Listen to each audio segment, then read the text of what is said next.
श्रीमद् भगवद गीता के 13वें अध्याय क्षेत्र क्षेत्रज्ञ विभाग योग में एक बार फिर आप सबका स्वागत है।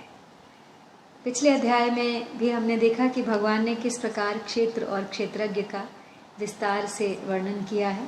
वह क्षेत्रज्ञ की प्राप्ति के मार्ग को प्रशस्त कर दिया है साधक के लिए। तब कुछ और भी साधन वे बता रहे हैं और उसी प्रकरण को आज भी आगे बढ़ा रहे हैं।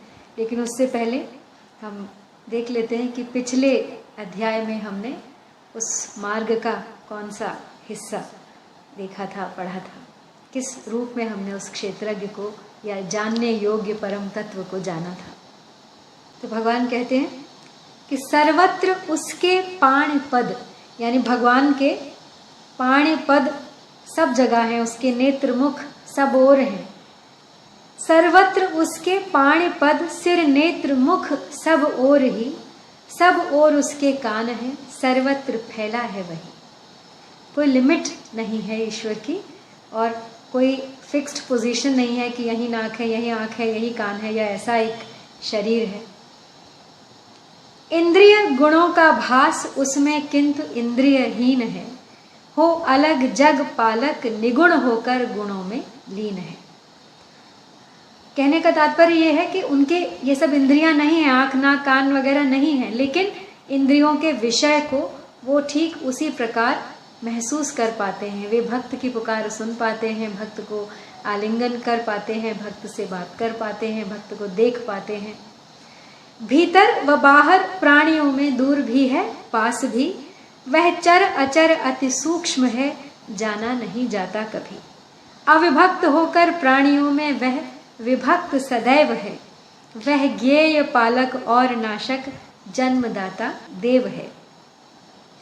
वह ज्योतियों की ज्योति है, तम से परे है ज्ञान है, सब में बसा है ज्ञेय है, वह ज्ञान गम्य महान है। यह क्षेत्र ज्ञान महान ज्ञेय कहा गया संक्षेप से, हे पार्थ इसको जान मेरा भक्त मुझ में आ बसे। यह प्रकृति एवं पुरुष दोनों ही अनादि विचार हैं, पैदा प्रकृति से ही समझ गुण तीन और विकार है कार्य एवं करण की उत्पत्ति कारण प्रकृति ही, इस जीव को कारण कहा सुख दुख भोग निमित्त ही। तो आज इससे आगे 21वें श्लोक में भगवान कह रहे हैं। अब पिछले श्लोक में उन्होंने पुरुष को सुख दुख के भोगने में हेतु बताया। तब इस पर प्रश्न होता है कि कौन है वो, कौन सा वो पुरुष है जो सुख दुख का भोक्ता बनता है। तो इसका उत्तर अब अगले श्लोक में देते हुए कहते हैं, पुरुषः प्रकृतिस्थो हि भुंक्ते प्रकृतिज अन्गुणान्, कारणं गुणसंगो अस्य सदसाद्यो निजन्मसु। यानी प्रकृति में स्थित पुरुष ही प्रकृति जन्य गुणों का भोक्ता बनता है और गुणों का संग ही इसके ऊंच नीच योनियों में जन्म लेने का कारण बनता है। वस्तु व्यक्ति और क्रिया के साथ संबंध ही गुण संग है जो जन्म मरण का कारण है। गुणों का संग अनित्य है और गुणों में असंगतता नित्य है। तो असंगता हमारा स्वरूप है। असंगो ह्यायम पुरुष। अगर हम अनित्य को न पकड़े तो जन्म मरण नहीं हो सकता। मैं जड़ प्रकृति हूँ, चेतन पुरुष हूँ तथा मैं हूँ, यह जड़ चेतन का तादात्म्य है। तो इस मैं हूँ में ही कर्तापन और भोक्तापन रहता है। अगर मैं न रहे तो हूँ नहीं रहेगा, प्रत्युत है रहेगा। तो जैसे लोहे और अग्नि में तादात्म्य न रहने से लोहा पृथ्वी पर ही रह जाता है और अग्नि निराकार अग्नि तत्व में लीन हो जाती है, ऐसे ही अहम तो प्रकृति में ही रह जाता है और हूँ यानी है का स्वरूप होने से है में ही विलीन हो जाता है। तो है में कर्तापन और भोक्तापन नहीं है। तात्पर्य है कि भोगों में हूँ खिंचता है, मैं हूँ, है नहीं खिंचता। हूँ ही कर्ता भोक्ता बनता है कभी कर्ता भोक्ता नहीं बनता। अतः साधक हूँ को न मानकर है को माने, अर्थात उसको ही अनुभव करे। परमात्मा है, मैं हूं, ये फर्क है। सुख दुख के आने जाने का और स्वयं के रहने का अनुभव सबको है। पापी से पापी मनुष्य को भी इसका अनुभव है। ऐसा अनुभव होने पर भी मनुष्य आगंतुक सुख दुख के साथ मिलकर सुखी दुखी हो जाता है। इसका कारण यह है कि सुख की आसक्ति और दुख का भय रहने से मैं अलग हूँ और सुख दुख अलग हैं, यह विवेक काम नहीं करता। वास्तव में स्वयं सुखी दुखी नहीं होता, प्रत्युत शरीर के साथ मिलकर अपने को सुखी दुखी मान लेता है। तो तात्पर्य है कि सुख दुख केवल अविवेक पूर्ण की गई मान्यता पर टिके हुए हैं। अब तक के श्लोक में प्रकृति और पुरुष का वर्णन हुआ है। अब आगे के श्लोक में पुरुष का विशेषता से वर्णन कर रहे हैं भगवान। उपद्रष्टान उमंता च भर्ता भोक्ता महेश्वरः परमात्मेति चापि युक्तो देहे अस्मिन् पुरुषः परः। यानी यह पुरुष शरीर के साथ संबंध रखने से उपद्रष्टा, उसके साथ मिलकर सम्मति अनुमति देने से अनुमंता, अपने को उसका भरण पोषण करने वाला मानने से भर्ता, उसके संग से सुख दुख भोगने से भोक्ता और अपने को उसका स्वामी मानने से महेश्वर बन जाता है। परंतु स्वरूप से यह पुरुष परमात्मा इस नाम से कहा जाता है। इस देह में रहता हुआ भी देह से सर्वथा संबंध रहित ही रहता है। तो तात्पर्य है कि वास्तव में पुरुष पर ही है, पर अन्य के संबंध से वह उपदृष्टा अनुमंता आदि बन जाता है। जैसे मनुष्य पुत्र के संबंध से पिता, पिता के संबंध से पुत्र, पत्नी के संबंध से पति, बहन के संबंध से भाई आदि बन जाता है। तो ये संबंध अपने कर्तव्य का पालन करने के लिए होते हैं, ममता करने के लिए नहीं। तो वास्तविक रूप स्वरूप तो पर अर्थात सर्वथा संबंध रहित होता है। तो यहाँ उपद्रष्टा अनुमंता आदि अनेक उपाधियों का तात्पर्य एकता में है कि चेतन तत्व वास्तव में एक ही है। ज्ञान के प्रकरण में प्रकृति और पुरुष दो का ही मुख्य वर्णन है। अतः यहाँ आए उपद्रष्टा अनुमंता ईश्वर आदि सब शब्द पुरुष के वाचक ही समझने चाहिए। यहाँ समझने योग्य बात यह है कि संबंध जाने इंसान ममता के लिए नहीं, कर्तव्य के लिए। तो अब 19वें श्लोक से 22वें तक प्रकृति और पुरुष का विवेचन करके आगे के श्लोक में दोनों को तत्व से जानने का फल बता रहे हैं। य एवं वेत्ति पुरुषं प्रकृतिं च गुणैः सह सर्वथा वर्तमानो अपि न स भूयो अभिजायते। यानी इस प्रकार पुरुष को और गुणों के सहित प्रकृति को जो मनुष्य अलग अलग जानता है, वह सब तरह का बर्ताव करता हुआ भी फिर जन्म नहीं लेता, मुक्त हो जाता है। पूर्व श्लोक में आए देहे अस्मिन् पुरुषः परः की व्याख्या इस श्लोक में की गई है कि जिसका विवेक जागृत हो गया है, अर्थात यह अनुभव में आ गया है कि वह अपने वर्ण आश्रम के अनुसार सब कर्म करते हुए भी निर्लिप्त रह सकता है। वास्तव में मनुष्य मात्र का स्वरूप निर्लिप्त ही है, पर गुणों के संग से वह लिप्त हो जाता है और बार बार जन्मता मरता है। तो गुणों का संबंध प्रकृति के साथ है, पुरुष के साथ नहीं। तो तात्पर्य यही है कि वह आसक्त मनुष्य की तरह सब बर्ताव करता हुआ भी निर्विकार रहता है। न स भूयो अभिजायते, यानी जैसे छाछ से निकला हुआ मक्खन पुनः छाछ में मिलकर दही नहीं बनता, ऐसे ही प्रकृति जन्य गुणों से संबंध विच्छेद होने पर मनुष्य पुनः गुणों से नहीं बनता। उसकी ब्रह्म से सधर्मता हो जाती है, अर्थात जैसे ब्रह्म का जन्म मरण नहीं होता, ऐसे ही उसका भी जन्म मरण नहीं होता। तो सर्वथा वर्तमानो अपि स योगी मयि वर्तते, और यहाँ आया है इन पदों में प्रेम की प्राप्ति है और न भूयो अभिजायते में बोध की प्राप्ति है। तो प्रेम और बोध दोनों में ही गुणों का संग नहीं रहता। तो दोनों में अंतर यह है कि बोध में तो जन्म मरण से मुक्ति होती है, लेकिन प्रेम में मुक्ति के साथ साथ भगवान से अभिन्नता हो जाती है, यानी भगवान से एकता हो जाती है। तब पूर्व श्लोक में भगवान ने जन्म रहित होने से प्रकृति पुरुष को यथार्थ जानना कारण बताया। अब यह जिज्ञासा होती है कि क्या जन्म मरण से रहित होने का कोई और भी उपाय है। इस पर भगवान आगे के 2 श्लोकों में 4 साधन बता रहे हैं। ध्यानेन आत्मनि पश्यन्ति केचिद् आत्मन आत्मना अन्ये सांख्येन योगेन कर्मयोगेन चापरे। यानी कई मनुष्य ध्यान योग के द्वारा, कई सांख्य योग के द्वारा और कई कर्म योग के द्वारा अपने आप से अपने आप में परमात्म तत्व का अनुभव करते हैं। तो जैसे पिछले श्लोक में विवेक के महत्व को मुक्ति का उपाय बताया था, ऐसे ही यहाँ ध्यान योग आदि अन्य उपायों को महत्व दिया है। तो जैसे पहले उन्होंने सांख्य योग से परमात्मा प्राप्ति की बात कही है 6 अध्याय में, और दूसरे अध्याय में कर्म योग की बात कही है। तो ये सभी परमात्मा प्राप्ति के स्वतंत्र साधन हैं और इन सभी पर चलकर ईश्वर तक पहुंचा जा सकता है।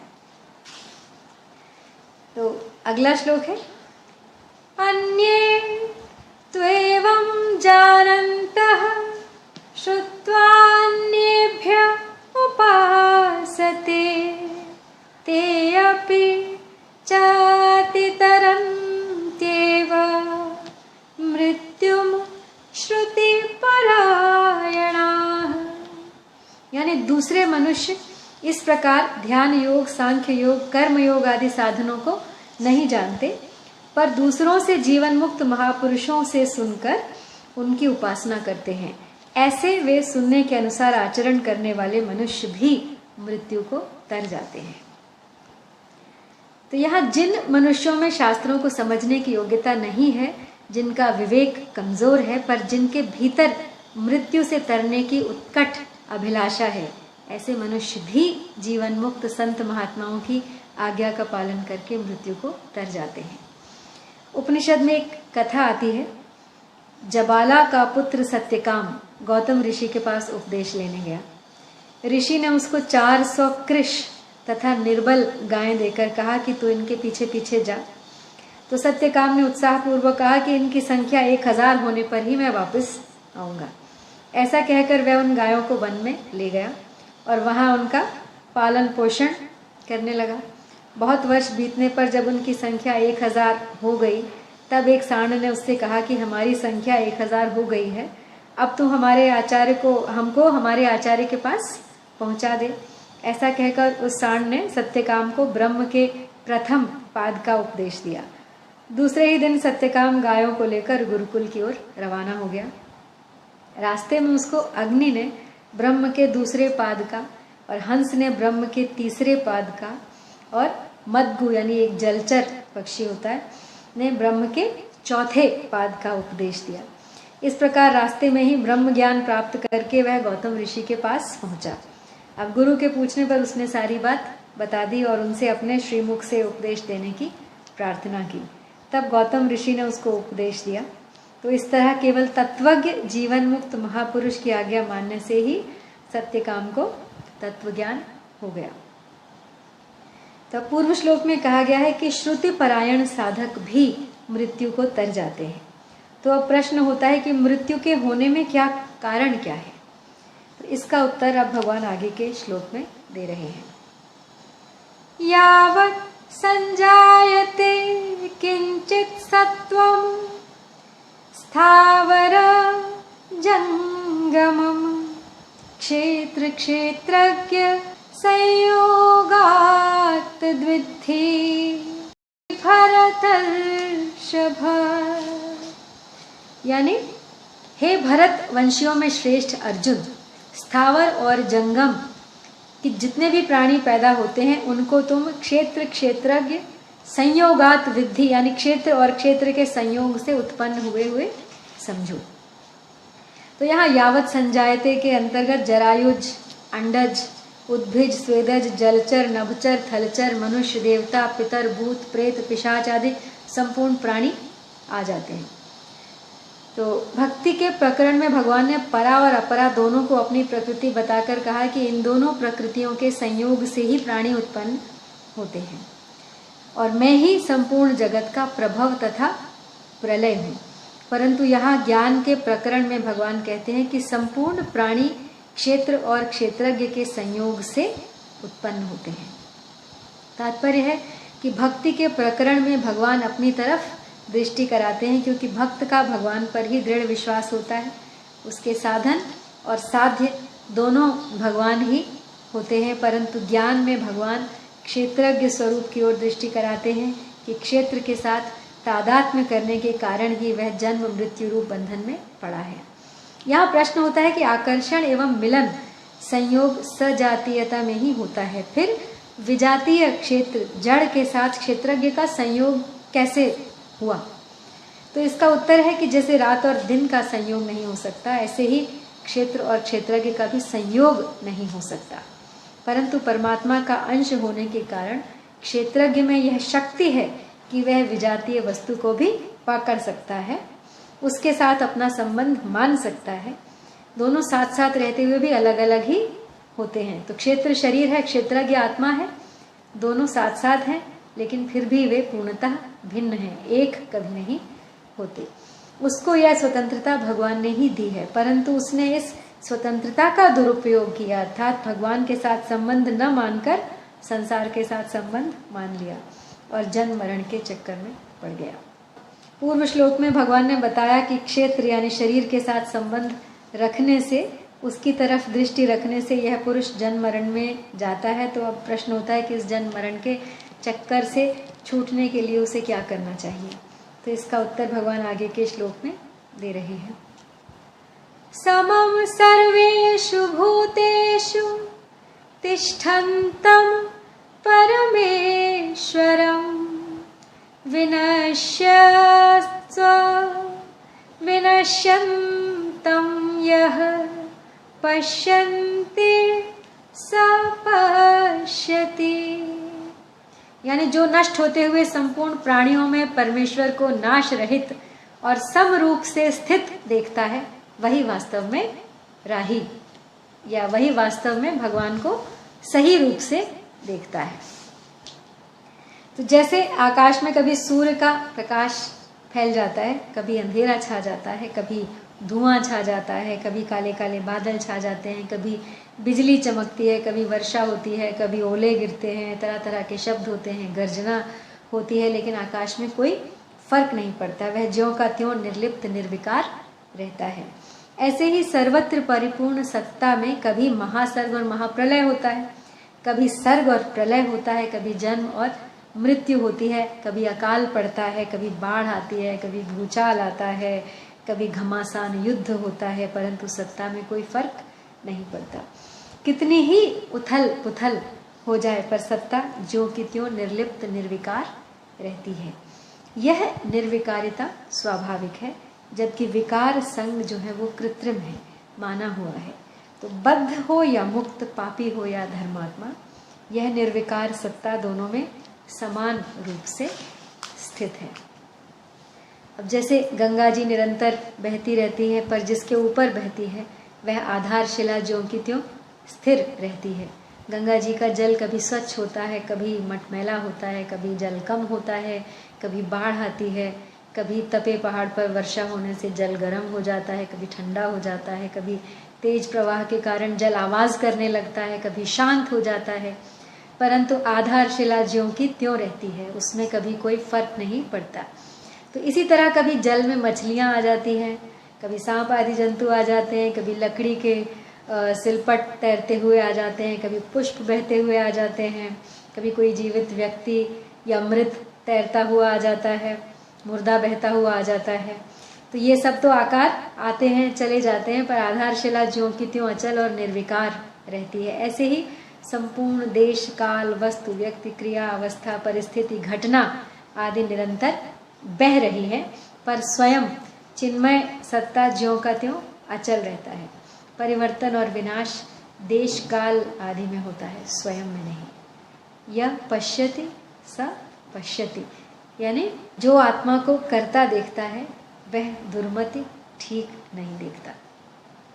अब भगवान नष्ट होने वाले संपूर्ण प्राणियों में अविनाशी परमात्मा को देखने का फल बताते हैं, लेकिन उसको हम पढ़ेंगे कल। तब तक के लिए आपसे विदा। जय श्री कृष्ण।